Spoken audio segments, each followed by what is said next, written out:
معزز سامعین کرام، حاضرین جمعہ،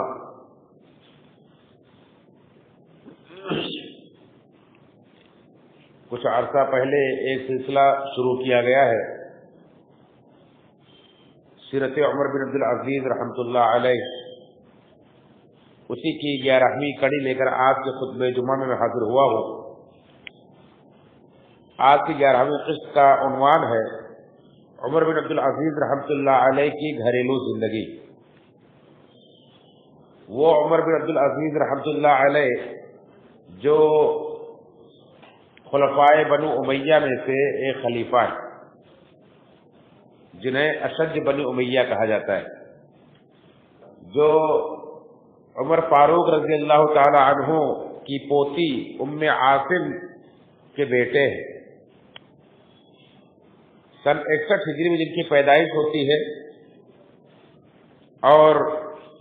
101 ہجری میں وفات ہوتی ہے، یعنی کل 40 سال کی عمر انہیں ملی ہے۔ اور یہ 99 ہجری میں خلیفہ بنتے ہیں اور کل 2 سال 5 مہینہ 14 دن خلافت کی ذمہ داری سنبھال کر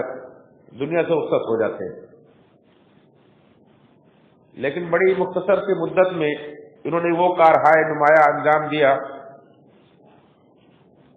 کہ ان کی وجہ سے آج ان کا نام روشن ہے، جنہیں دنیا عمر ثانی کہتی ہے۔ ان کی انگوٹھی پر جو نقش تھا وہ تھا عمر بن عبدالعزیز کا اللہ پر ایمان ہے۔ اور یہ صرف یہی نہیں کہ ایک حاکم تھے، خلیفہ اور ایک بادشاہ تھے، بلکہ دین کے بہت بڑے عالم بھی تھے۔ اس لیے جہاں انہوں نے اپنے نانا عمر فاروق رضی اللہ تعالیٰ عنہ کی سیرت پر چلتے ہوئے بڑے ہی عدل و انصاف کے ساتھ حکومت کی، وہی قرآن و سنت کے علم کی روشنی میں پیدا ہونے والے دین میں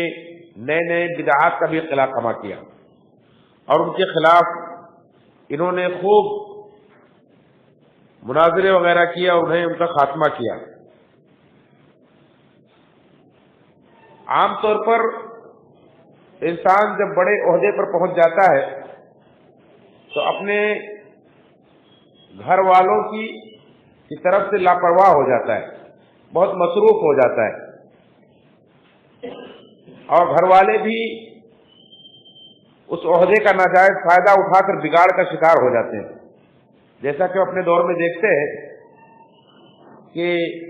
جو سیاست کے بڑے بڑے عہدوں پر فائز ہیں، ان کی اولاد کس طرح سے بگاڑ کا شکار ہوتی ہے۔ لیکن عمر بن عبدالعزیز رحمۃ اللہ علیہ اسلام کے وہ خلیفہ ہیں کہ خلافت کی ذمہ داری سنبھالتے ہوئے بھی اپنے اہل و عیال کی تعلیم و تربیت سے بالکل غافل نہیں تھے، بلکہ جس طرح سے خود انہوں نے ایک زاہدانہ زندگی گزاری، اپنے اولاد کی، اپنے گھر والوں کی تربیت بھی اسی نہج پر انہوں نے کی۔ اس کے لیے خود بھی ذاتی طور پر ان کی تربیت کرتے رہے، دور ہونے کی شکل میں خطوط لکھتے رہے، اور ان کے لیے معلم اور مربی بھی مقرر کیا اور اس کا خصوصی اہتمام کیا۔ چنانچہ آج کے خطبے میں ہم دیکھیں گے کس طرح سے انہوں نے اپنے اولاد کی تربیت کی، اور اپنے اولاد کی تربیت میں انہوں نے بنیادی چیز جس چیز کو قرار دیا وہ یہ کہ قرآن سے ان کا تعلق مضبوط کیا۔ اپنی اولاد کو قرآن کے حفظ کرنے پر بہت زور دیتے تھے۔ قرآن کی نہ صرف یہ کہ قرآن کریم کو حفظ کریں، قرآن کریم کو سیکھیں، بلکہ قرآن کریم کے اندر خوب مہارت پیدا کریں، اس کی بلاغت اور اس کی تفسیر، اس کی تفقہ، اس کا شان نزول، اس کی ہر ایک چیز میں مہارت حاصل کریں، اس بات کا اہتمام کرتے تھے۔ چنانچہ خود آپ اپنے اولاد کو اس بات کا پابند کرتے تھے کہ قرآن کریم یاد کریں، اور ہر جمعہ کو ان کا دور کیا کرتے تھے۔ لوگوں سے ملاقات کرنے سے پہلے، یعنی جمعہ کے لیے جانے سے پہلے اپنے اولاد کو بٹھا کر کے ان سے قرآن کا دور کیا کرتے تھے، کہیں سے بھی اپنا شروع کرتے تھے اور کہتے تھے کہ آگے سے پڑھو. ہر بچے کو اس طرح سے وہ پڑھا کر کے ترجمہ کے دن اور خطبہ جمعہ کے لے جاتے تھے. کہیں سے بھی یا ایھا الذین شروع کرتے تھے یا ایھا الذین آمنوا اور آگے سے ایک بیٹا پڑھے، پھر اس کے بعد دوسرے بیٹے کو اسی طرح سے کہیں سے شروع کرتے قرآن کریم میں سے اور کہتے تھے آگے سے تم پڑھو. اس طرح سے ہر بچے کو قرآن کریم کا دور کرا کر کے پھر اس کے بعد جاتے تھے. یہ ذاتی ان کی تربیت تھی. اسی طرح سے اپنی اولاد کو حسن ظن کی بھی تربیت کرتے تھے، تعلیم دیتے تھے. کہتے تھے کہ مسلمانوں کے بارے میں اچھا گمان رکھو، اس لیے کہ بعض گمان گناہ ہوتے ہیں، ان کے بارے میں ہمیشہ اچھا گمان رکھو. اگر ایک مرتبہ اپنے ایک بیٹے جن کا نام عبدالعزیز ہے ان کو نصیحت کرتے ہوئے کہا کہ جب کسی مسلمان کے بارے میں کوئی بات تم سنو تو اس کو شر پر محمول نہ کرو، اس کو برائی پر محمول نہ کرو، اس کے اندر جو خیر کا پہلو ہے، جو بہتر پہلو ہے وہ ڈھونڈو، اس کی بات کو، اس کے کام کو بہتری پر محمول کرو. یہ اس طرح سے تربیت کرتے تھے. ایسے ہی اپنی اولاد کے ساتھ وہ نرم گفتگو کیا کرتے تھے. ایسا نہیں کہ حاکم وقت ہے تو ہمیشہ تیور چڑھے رہے، بلکہ نرم گفتگو اور اس طرح سے افہام و تفہیم کا منطقانہ رویہ اختیار کرتے تھے.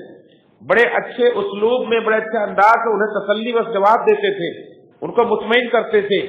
اور ان کی ضرورتیں پوری کرنے کے لیے کوشاں رہتے تھے. چنانچہ ایک مرتبہ ان کے ایک بیٹے نے، جب وہ خلافت میں تھے، ان کے دوران خلافت میں ایک مرتبہ ان کے ایک بیٹے جن کا نام عبداللہ ہے غالباً، انہوں نے، حالانکہ ان کے بہت سارے اولاد تھے جیسا کہ آپ شروع میں سن چکے ہیں ان کے پورے خاندان کے بارے میں، لیکن اتنی اولاد ہونے کے باوجود بھی سب کا خیال رکھتے، سب کی تربیت کرتے، سب کی ضرورتیں پوری کرنے کی کوشش بھی کیا کرتے تھے. چنانچہ ایک مرتبہ ان کے بیٹے عبداللہ نے ان سے کپڑا مانگا اور کہا کہ مجھے ایک چادر چاہیے، جو عام طور پر زمانے کا پہناوا تھا. مانگا تو انہوں نے فوراً انکار نہیں کیا، بلکہ کہا کہ ٹھیک ہے، آپ میرے کپڑے جن کے پاس رہتے ان کے پاس چلے جاؤ، خیار بن ریاح کے پاس جاؤ. خیار بن ریاح کے پاس گئے، ان سے کہا کہ انہیں کپڑے دکھا دو. گئے، جو کپڑے ان کے پاس جو کچھ تھے وہ دکھائے تو انہیں کوئی بھی چیز پسند نہیں آئی اور لوٹ کر کے آئے. کہا کہ میں نے آپ کی چادر مانگی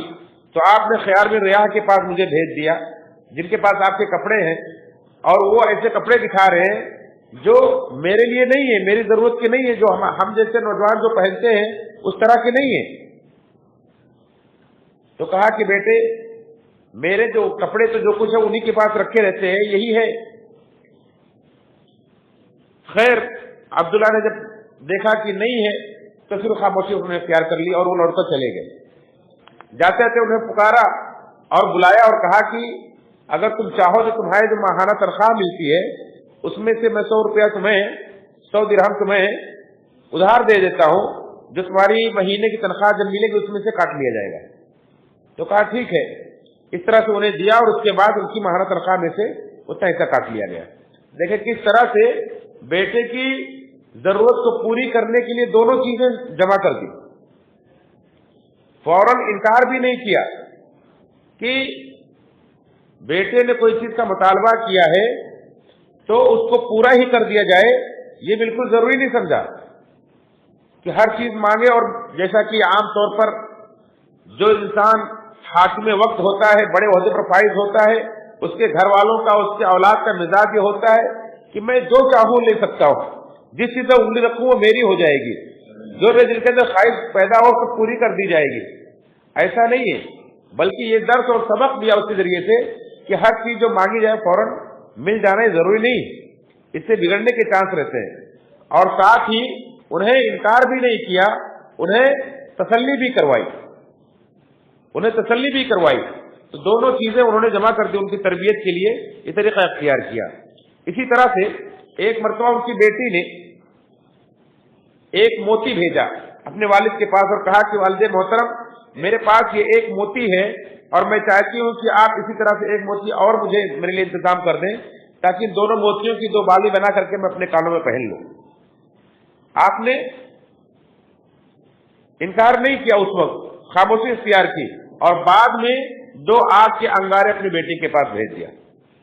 اور کہا کہ بیٹی اگر تم یہ انگارے اپنے کانوں میں لٹکا سکتی ہو تو میں تمہارے لیے تمہاری موتی کی طرح دوسری موتی کا انتظام کر دیتا ہوں. یعنی بیٹی سمجھ گئی کہ والد محترم مجھے آخرت کا احساس دلا رہے ہیں، مجھے آخرت کا احساس دلا رہے ہیں کہ دنیا کی زیب و زینت میں، دنیا کی بہت زیادہ فضول خرچیوں میں پڑ کر کے میں آگ کے انگارے نہ خرید بیٹھوں، آگ کے انگاروں کی طرف نہ چلی جاؤں، جہنم کی آگ کی طرف نہ چلی جاؤں. اس لیے والد محترم نے یہ مجھے درس اور سبق دیا. اس طرح سے اپنے گھر والوں کی تربیت کرتے تھے اور ان کی ضرورتیں جہاں پوری کرتے تھے وہیں انہیں فضول خرچی سے منع بھی کرتے تھے. اور عمر بن عبدالعزیز رحمۃ اللہ علیہ صرف یہی نہیں کہ ان کی تعلیم و تربیت کرتے تھے، انہیں احکام دیتے تھے، بلکہ جو بھی حکم دیتے تھے، جو بھی کام ان کے ساتھ کرتے تھے، جو بھی معاملہ، جو بھی رویہ ان کے ساتھ اختیار کرتے تھے اس کی اچھی توجیہ بھی کرتے تھے، اس کے اسباب بھی بتلاتے تھے، اس کے وجود بھی ان کے سامنے رکھتے تھے کہ انہیں اس سے نصیحت بھی ہو. ہم عام طور پر کیا کرتے ہیں، اپنے بیٹے کو، اپنے بچوں کو ہم کوئی چیز مانگے تو دے دیتے ہیں، نہیں ہے تو سختی سے منع کر دیتے ہیں، یہ چیز کرو، یہ چیز مت کرو. کیوں؟ اس کو سمجھانا ضروری نہیں سمجھتے، اس کو سمجھانا ضروری نہیں سمجھتے کہ میں باپ ہوں، میں تمہیں کہہ رہا ہوں نا، اتنا کافی تمہارے لیے. اس کی وجہ معلوم کرنا ضروری نہیں ہے، اس میں کیا فائدہ ہے، کیا نقصان ہے، یہ بتانا ضروری نہیں سمجھتے. حالانکہ وہ اپنے اولاد کے درمیان کی تربیت کے دوران، اپنے اولاد کی تربیت کے دوران اس چیز کو ضروری سمجھتے تھے. چاہے اولاد ہو، چاہے اس کے ماتحت، ان کے ماتحت ان کے رعایا ہو، جس سے جو بھی معاملہ کرتے تھے اس کے اسباب، اس کے عوامل اور اس کے فائدہ و نقصان کو ان کے سامنے رکھتے تھے، بیان کرتے تھے.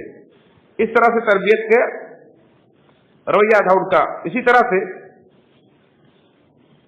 اپنی بیوی کے ساتھ بھی انہوں نے یہ معاملہ کیا تھا، جیسا کہ اس سے پہلے بھی آپ سن چکے ہیں کہ ان کی بیوی جو فاطمہ بنت عبد الملک بن مروان ہے، یعنی وقت کے خلیفہ کی بیٹی ہے، شہزادی ہے اور ان کے نکاح میں آتی ہے، تو اپنی بیوی کے سارے زیورات اٹھا کر کے بیت المال میں جمع کر دیتے، ان سے مانگ کر کے بیت المال میں جمع کر دیتے ہیں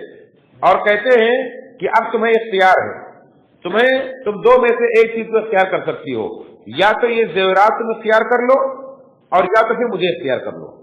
یعنی اگر مجھے اختیار کرو گی، میرے ساتھ رہنا چاہو گی تو یہ زیورات استعمال نہیں کر سکتی، اور اگر تم زیورات استعمال کرنا چاہتی ہو تو پھر میرے ساتھ زندگی نہیں گزار سکتی. یہ دونوں چیزیں بیک وقت ایک گھر میں میرے ساتھ نہیں رہ سکتی. چنانچہ اس خدا ترس بیوی نے بھی کہا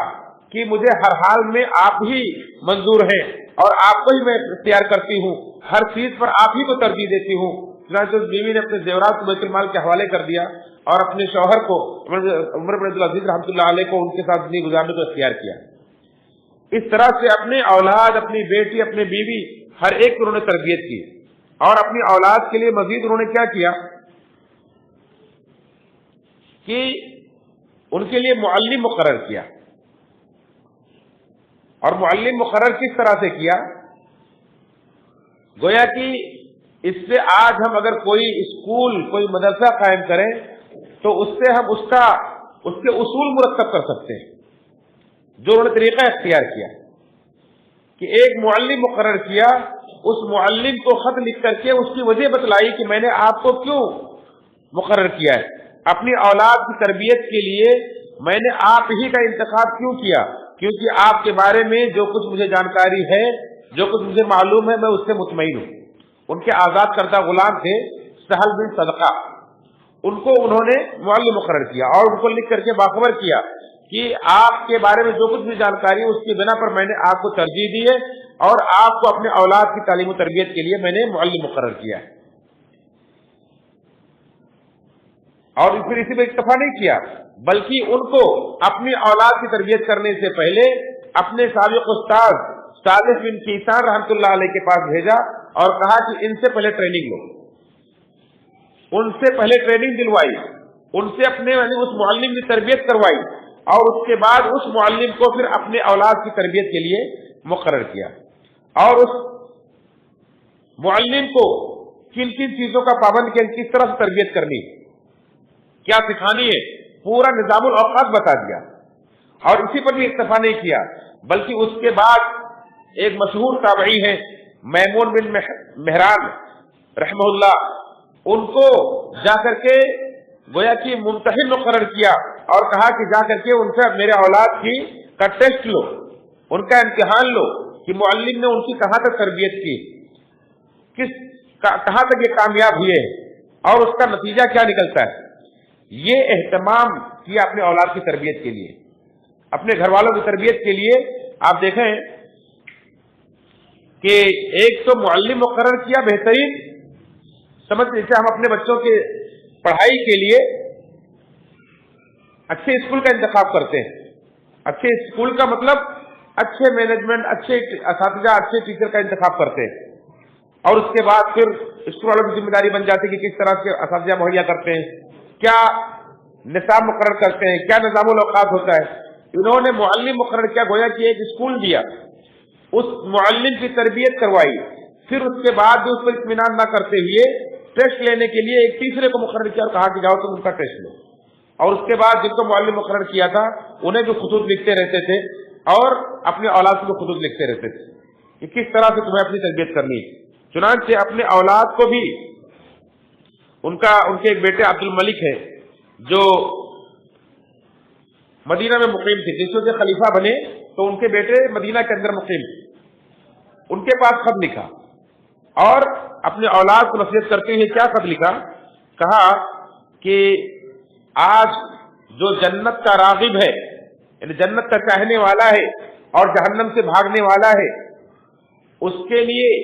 آج وقت ہے کہ وہ توبہ کرے، اس کے توبہ کرنے کا، توبہ کے قبول ہونے کا آج وقت ہے، اس سے پہلے کہ اللہ رب العالمین کی دی ہوئی فرصت، اللہ کی دی ہوئی مہلت کا پیالہ بھر جائے، اس سے پہلے کہ عمل کا سلسلہ بند ہو جائے اور ہر آدمی کو اللہ تعالیٰ اس کے عمل سمیت